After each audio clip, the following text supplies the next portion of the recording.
Біз сізге көрсеткен картиналардың санын есте сақтаған боларсыз. Ал бұл көркем сурет туындыларының нақты мән мағынасын түсіне алдыңыз ба?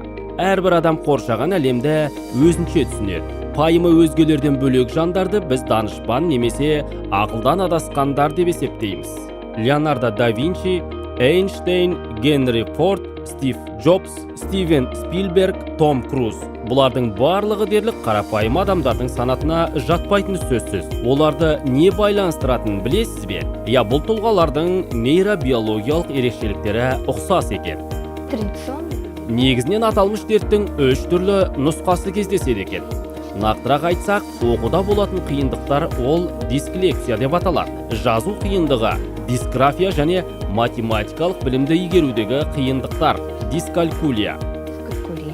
Дислексияға шалдыққан адамдардың ойлау қабілетінде ерекшеліктер болады дейді мамандар. Ол 10 жастан бастап, яғни оқуда қиындықтар байқалғанда анықталады екен. Осы орайда бала зияткерлік тұрғыдан дамыған болуы мүмкін, және оның білім алуына басқа да түйткілді мәселелер байқалмайды.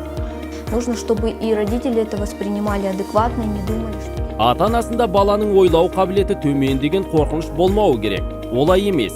Негізінен дислексияға шалдыққан балалардың ойлау ерекшелігі өте қызық.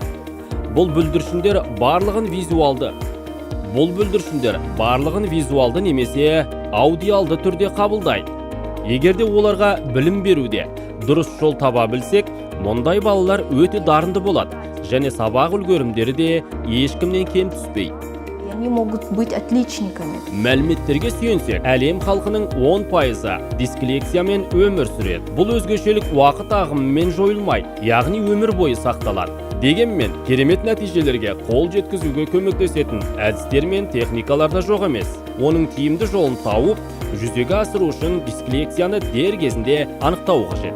Трудности обучения проявляются по-разному. Білім алудағы қиындықтар әртүрлі жолмен белгілі болады. Әлі күнге дейін оқу немесе математиканы игерудегі ауытқуларды анықтаудың нақты бір әдісі табылмады. Әрбір бала жеке тұлға. Сондықтан тиісті тетіктерді тауып, кәсіби мамандардың көмегімен ғана мәселенің шешу жолын қарастырған жөн. Да, и различные варианты программ помощи. Бұл ретте болашақ корпоративті қоры және жас қызметкерлер қоғамдастығы бірлесе отырып, әрбір бала білім алуға лайықты жобасы аясында оқуда қиыншылығы бар бүлдіршіндермен жұмыс істеу үшін эко-жүйе жасау бастамасын қолға алған еді. Мы хотим привлечь внимание. Бұл мәселеге мемлекеттің назарын аударғымыз келеді. Ең алдымен Білім және ғылым министрлігі, Ақпарат және қоғамдық даму министрлігі мұндай балалардың оқудағы ерекшеліктерін ескерсе дейміз. Осы орайда Қазақстан Республикасының заңнамасымен басқа да нормативті құқықтық актілерге өзгерістер енгізу жөнінде ұсыныстар дайындайтын жұмыс тобы құрылды. В Республике Казахстан. Дислексияны емдеудің қажеті жоқ, оны түзету керек. Болашақ бірлескен қормен бірге жас мамандар қоғамдастығы бастаған жоба. Осы санаттағы балалардың қиындықтарын дер кезінде анықтап, одан кейін дефектология, логопедия, нейропсихология, балалар психологиясы сынды салаларды зерттеген отандық және шетелдік авторлардың заманауи әдістерінің көмегімен түзету жұмыстарын жүргізуге бағытталған. Наша общая задача как раз-таки учителей и специалистов.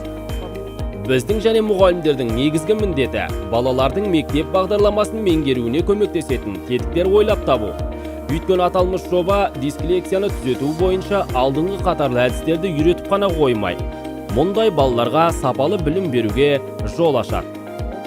Это и внесение качественных изменений, способствующих успешной интеграции и инклюзии таких детей.